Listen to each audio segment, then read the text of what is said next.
buat teman-teman ya. Langsung aja like, comment, dan juga subscribe. Kita bakal langsung masuk ke arah map yang kedua dari Purgatory di hari ini. Wow, Marble Worknya Blue Zone, Pak. Ini bakalan jadi rebutan nampaknya. Tapi kayaknya dari tim Aura nggak tertarik lagi buat turun di arah Marble Work. Gue kayak pengen nabrakin satu tim yang ada di Barat Brasilia kali ini. Hayu banget deh Aura pokoknya. Termasuk dari Island of Gods pun. Dari IOG masih turun di Brasilia. Dan ada Dranix nih sekarang nih. Ada Dranix ya sebagai penantang baru nampaknya. Dan mereka bakalan kembali lagi karena Dranix, mereka drop point yang sebelumnya di arah Purgatory yang pertama. Tadi mereka turun di arah Marble Works. Dan untuk Red Bull Rebellion, karena mereka tahu Marble Works yang bagian kanan yang dekat-dekat dinding Maria di sana kosong, mereka langsung looting aja. Ternyata ada fight. Yes, di sini ternyata IOG sudah mulai untuk agresif karena di bawah sudah ada para player dari Dranix yang mulai terlihat yang ingin mencuri barang-barang atau looting-looting yang berada di bawah, tapi udah mulai kesergap juga sama player dari IOG kali ini Bion yang sudah mengeluarkan pelurunya menuju ke arah dari Dranix. Siap, Dranix nampaknya di sini bakalan jadi sasaran empuk untuk teman-teman kita dari Island of God. Dan udah terlihat juga mungkin satu pemain di sana semut dari arah tim IOG, dan ternyata Kings berhasil dapetin dua pemain dari Rosugo. Lagi-lagi terulang kali pertempuran, tapi masih seimbang 2 lawan 2 kali ini. Ada Rehan dengan M500-nya saja menembak berhasil dapat satu, tapi kali ini Rosugo harus melakukan reviving, tapi Rehan!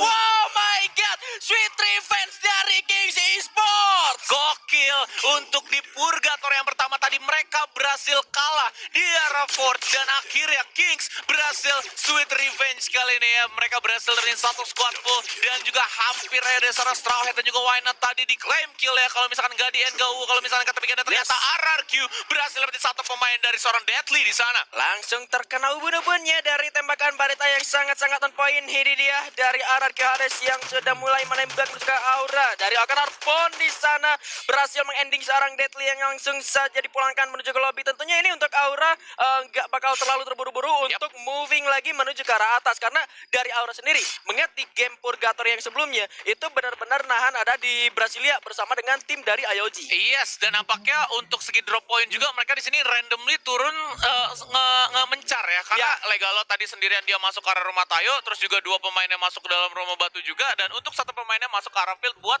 nyari informasi. Untuk round yang keempat ini dia untuk player of the match kita, yaitu seorang ayah, yaitu Aura Father. Ya, masuk ya. Masuk. Father, ayah. Dari Aura Esports di game sebelumnya berhasil mendapatkan man of the match atau player of the match di Bermuda yang sebelumnya, tapi untuk di game kita yang kelima di Purgatory yang kedua, sayangnya dari Aura sang Kapten Deadly harus sudah terculik oleh satu player dari RRQ sayangnya. Waduh, sayang sekali di sini ya. Aura harus kehilangan satu pemainnya, pincang banget. Tapi mitosnya belum dijalankan kali ini karena mitosnya kurang gitu berlaku untuk tim Aura. Mereka nggak berhasil ditusunkan, walaupun hanya satu pemain yang ke pick off. Itu kayaknya agak sedikit ngaruh nanti pada saat fight di arah late game ya, karena lu bakalan pincang 3 lawan 4 atau mungkin 3 lawan dunia gitu kan nanti. Waduh, 3 lawan dunia ya bahasanya. Tapi kalau menurut gua dari segi semangatnya itu sendiri, dengan boostingan di game-game sebelumnya untuk Aura, kayaknya ini nggak bakal ngendorin juga mentality dari Aura itu sendiri. Benar. Karena Deadly masih nge-expected teman-temannya. Deadly masih bisa untuk ngasih arahan-arahan ke teman-temannya, Guns, Father, dan juga Amek yang masih bisa survive sampai zona selanjutnya kemungkinan. Dan kali ini ternyata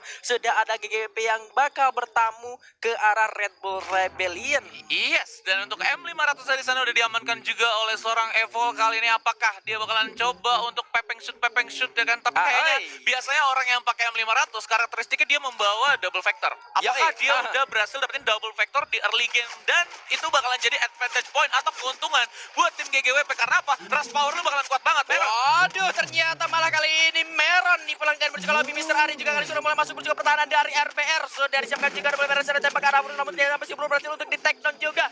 Evol benar dengan double vector kali ini sudah mulai masuk juga menuju ke pertahanan dari RPR yang kali ini cepat mundur terlebih dahulu. Regroup lagi dari RPR bakal bisa lagi penyerangan, tapi bom dilemparkan menuju ke arah depan, namun ternyata masih belum kena siapapun dari RPR kali ini. Coba untuk regroup, dan GGWP masih coba untuk mencari keberadaan para player dari RPR yang ternyata Mr. Home-nya sudah mulai melakukan flanking membelah lautan yang sangat-sangat jauh.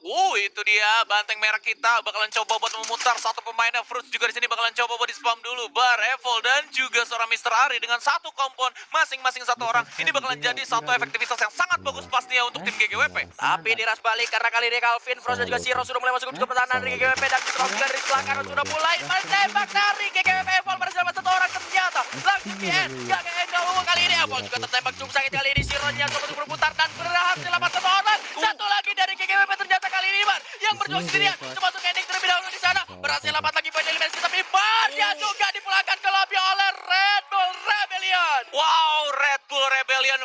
sekali. Mereka benar-benar komit banget untuk melakukan satu rush ke rumah kayu. Satu dulu. Karena mereka tuh coba untuk melakukan satu funneling. Target yang paling positif adalah kita dapetin satu pemain, kita bikin pincang 4 lawan 2. Kita berhasil dapetin total poin kill yang lebih banyak dari mereka. Walaupun kita di sini harus nge-sacrifice atau kita harus mengorbankan seorang Mr. Om dan juga seorang Calvin di sana. 2 tukar 4. Kalau menurut gue masih untung buat tim Red Bull Rebellion. Jelas. Tapi kurang begitu bagus untuk mereka nanti pada saat di arah late game-nya. Yes, dan ini dia kita sudah berpindah menuju ke arah Aura Esports dan ternyata dari Father yang tadi berhasil mendapatkan man of the match itu dengan 5 poin eliminasi. Iya. Tapi secara keseluruhan untuk Aura di game sebelumnya itu udah dapat kill lebih atau di atas angka 10 Di atas angka 10 benar, 15 tadi kalau nggak salah. Karena 13 itu berhasil mereka klaim pada saat mereka ada di arah hashtag yang kedua. Dan 2 pemain dari IOG belum mereka klaim dari segi poin kill ya. Dan nampaknya untuk UAV berhasil deploy juga. Kita nggak tahu nih posisi UAV-nya lagi ada di mana. Kita juga masih belum melihat minimap-nya di sana. Tapi dari minimap kita terlihat 3 tim yang masih tersisa di arah Brasilia, yaitu dari tim Aura Esports, dari The Prime, dan juga IOG yang masih setia sekali untuk di arah Brasilia rumah 13. The Prime di game sebelumnya ketika masuk menuju ke area zona selanjutnya di Brasilia ya. Yap. The Prime mereka ada di kontrakan yang 2 itu yang di bawah ya. Ya. Tapi sekarang sudah agak sedikit berpindah menuju ke arah kontrakan yang ada garasinya. Benar, dan ini why not nih melewati rumah rusak atau broken home. Broken. Iya, rumah rusak memang bahasa Inggrisnya emang broken home. Broken lah. home. Bisa lah bahasa Inggris lah ya sekarang Bisa, ya. bisa. Udah bisa bahasa Inggris aku loh. Ya oke, dan dari King sendiri nih.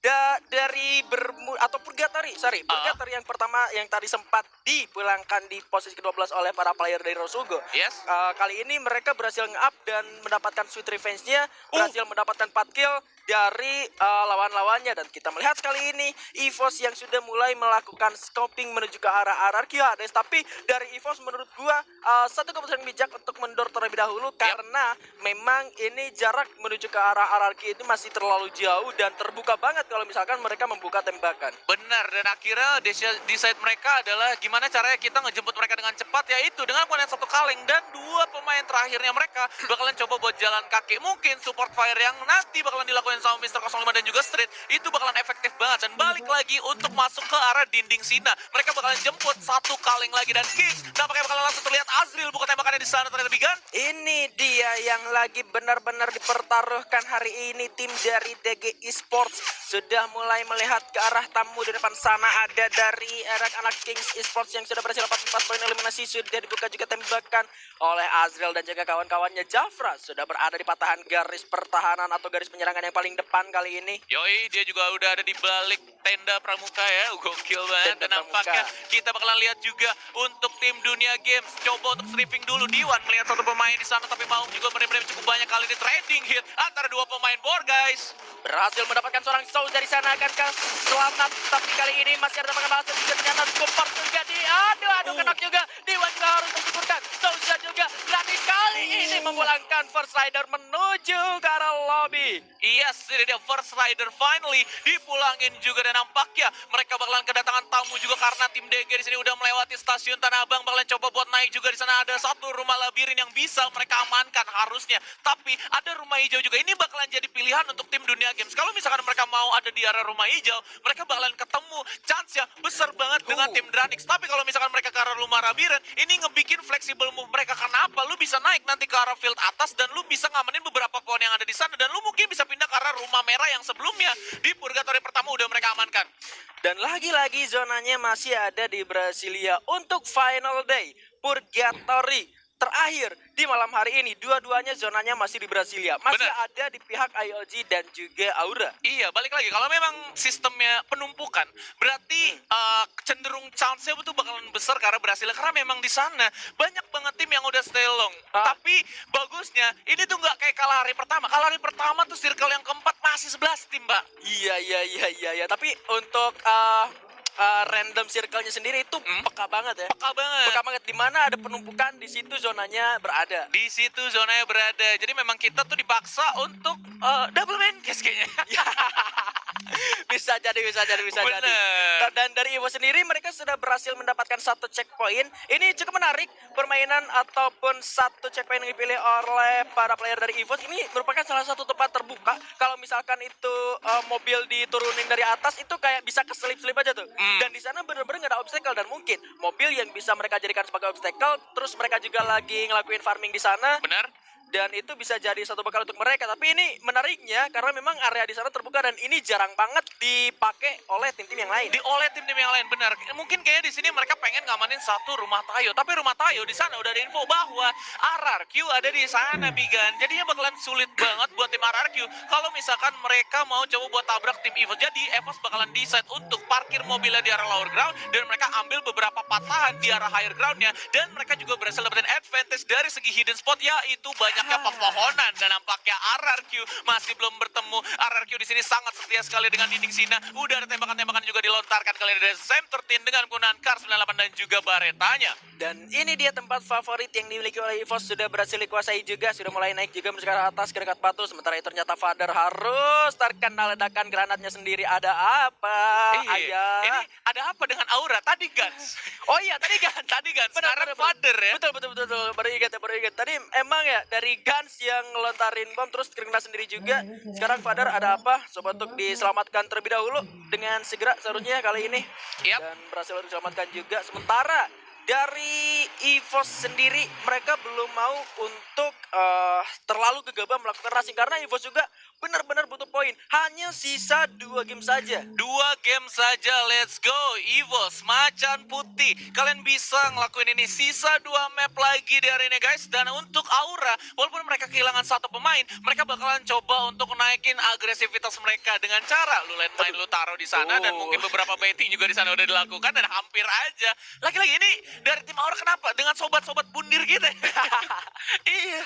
Soalnya dari tadi 2 orang, 2 map gitu kan. Iya. Dua-duanya ngebundir ke diri sendiri. Itu terlalu membara-bara itu semangatnya. Benar. Terlalu membara-bara dan itu memang semangatnya dari Aura lah ya. Bisa kita patut contoh gitu. Bisa patut contoh, saking membaranya itu granat panas. Jadi mungkin kena diri dia sendiri gitu kan. Kepanasan. Bener. Kepanasan. Oke lah, tapi dari Aura sendiri at least mereka bisa menunjukkan permainan terbaiknya untuk di game final pada hari ini. Dan kita melihat DK Esports yang bakal masuk ke dalam zona selanjutnya mendahului para player dari IOG tentunya karena zonanya juga sudah tidak berada di area 13 house. Dan kali ini DG mendahului IOG, sementara depan sudah ada para player dari Aura Esports. Yap, klasik banget kalau menurut gue ya di sini dari tim IOG mereka ngamanin rumah kuning dan juga lantai paling atas atau atapnya menjadi seorang ya parkour bisa dibilang ya dari seorang Bion di sana. Dan mungkin kalau misalkan kita lihat dari segi karakteristik zonanya, mereka yang ada di arah Brasilia bawah rumah 13 bakalan kepaksa untuk ke arah rumah 7 moving ke arah next circle pasti ya di sini Bigan. Ya ampun. Lagi-lagi ini bakalan fight kayak tadi di Bifront. Udah rame di Bifront ya kan. Sedikit zonanya mental ke arah Bifront yang bagian kanan. Itu yang di kiri kelabakan pada gunfight semua. Iya. Dan dari rumah 13 sendiri sudah didahului oleh para player dari DK Esports. Dan kali ini kita melihat sudah ada pembegalan atau begal-begal gaming dari RRQ Hades menuju ke arah Kings Esports yang kalau kita lihat tadi Kings turun di area pos dan kali ini sudah mulai masuk menuju ke area kiri dari map. 2 peluru dari Legalot berhasil mengenai ke 2 player yang berbeda dari Kings Esports. At least itu bisa jadi lampu kuning untuk Kings supaya tidak gegabah lurus masuk menuju ke area zona selanjutnya. Yes, ya mungkin di sini mereka bakalan coba buat memutar, tapi di sana bakalan banyak banget obstacle yang mereka butuhkan karena di sana cuma ada beberapa bebatuan dan juga box. Dan ternyata kali ini Mahrul berhasil memastikan seorang Okaner langsung membuka banyak keluar untuk masuk menuju ke arah pertahanan dari RRQ Hades tentunya. Okaner masih belum bisa diselamatkan, tapi kali ini Kingsnya cukup agresif juga untuk masuk. Masih bisa untuk diselamatkan kembali Okaner di sana, coba untuk menggulung miracle kitnya terlebih dahulu. Dan 4 lawan 4 yang terjadi antara kedua tim di berbeda rumah tentunya. Ada lemparan beberapa bom menuju ke arah lawan-lawannya juga ternyata Legalot harus di take down begitu saja. Okaner masih terdiam, belum menggulung miracle kitnya, tapi Kingsnya kali ini sudah melakukan racing menuju ke arah RRQ Hades tentunya bakal jadi agresif. Trawet dengan deployment yang bersama beberapa orang, 2 orang lagi dari RRQ Hades, 1 lagi seorang Valenza di belakang. Kali ini akankah ini menjadi kemenangan untuk Kings karena 1 lawan 3 Valens gagal. Kings cukup agresif tapi ini belum selesai karena Ivan juga masih bisa untuk menembak menuju ke arah pertempuran yang terjadi dan 2 orang mencoba untuk menyelamatkan diri dirinya dari Kings Esports. Yes, itu dia perebutan tahta antara raja dan juga raja akhirnya dimenangkan oleh tim Kings di arah rumah Tayo tadi, dan Jafra berhasil takedown juga oleh seorang Maung di sini dengan M79-nya saat mereka sekali langsung dikonfirm gitu aja killnya. Heyu juga berhasil dapetin satu pemain gitu ya, Vice bakal langsung dihilangkan juga di disadvantage point, dan juga Rulgut langsung diklaim kill ya. Ya ampun, untuk IOG kali ini posisi mereka lagi sulit sekali di bawah di arah lower ground yang ada Dranix, ada Aura, ada The Prime saat ini ternyata Bigan. Dan zonanya mengarah menuju ke arah EVOS. Ini harusnya menjadi advantage untuk EVOS itu sendiri. IOG berdekatan bersama dengan DG juga di sana ada Aura. Ini benar-benar tiga tim dari grup C. The Prime juga join to the fight, masuk menjadi prahara dalam keharmonisasian pertempuran yang terjadi di mana Limci Sutia tertembak. Sudah cukup sekarat juga kali ini untuk masuk perlahan-lahan berbagi lahan rumah. Kali ini Hands di belakang cukup jauh juga, ternyata di sana ada akan terjadi dari game masih berdiam. Limci Sutia mulai disuguhkan begitu saja. Kajal masih coba untuk menembak juga lawan-lawannya di sana, coba untuk keluar terlebih dahulu.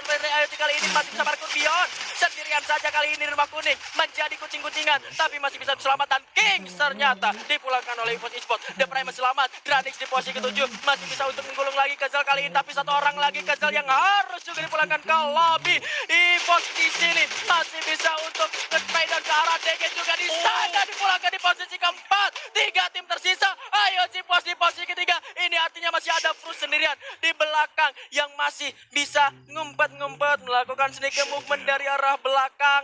Ini yang ditunggu-tunggu oleh para EVOS Flames. Ini adalah purgatory untuk EVOS seharusnya, karena Siro sudah mulai terkunci menjadi 4 lawan 1 kali ini bersama dengan satu rekannya juga. Frus di sana coba untuk ditembakin, tidak menutup kemungkinan juga untuk KPR masih bisa melawan menuju ke arah dari EVOS tentunya. Waktu sudah dilemparkan ke arah bawah sana. Frusnya sekarang bakal ditembak oleh Mr. 05 tentunya, dijatuh didapatkan sisa seorang Siro sendirian kali ini. EVOS tidak akan menyerah dan Siro